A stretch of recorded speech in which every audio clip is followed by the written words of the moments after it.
عزاداری میں ہم نے بار بار کہا کہ جو شیعہ ہو وہ انکار نہیں کر سکتا عزاداری سے، چونکہ شیعہ ہمارے افضل قربات میں سے ہیں.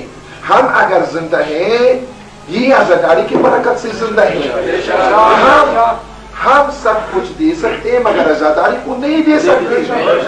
ہم نے بار بار کہتے کہ بابا ہمیں اپنی ماؤں میں جب ہم گود میں تھے ہمیں مامباڑوں میں اور ماتمی جلوسوں میں لے جا کر ہمیں عزاداری کے ساتھ آشنا کروایا ہے. پس جو شیعہ ہو وہ تو عزاداری کا منکر نہیں ہو سکتا.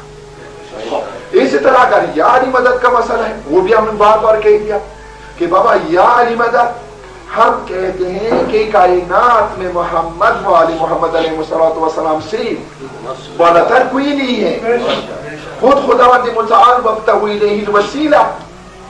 ہم امیر المومنین علیہ السلام کو طاقت خدا سمجھ کر اور وسیلہ سمجھ کر ہم بھی جو مشکل بھی آ جائے ہم کہتے یا علی ادرک، ہم کہتے یا علی.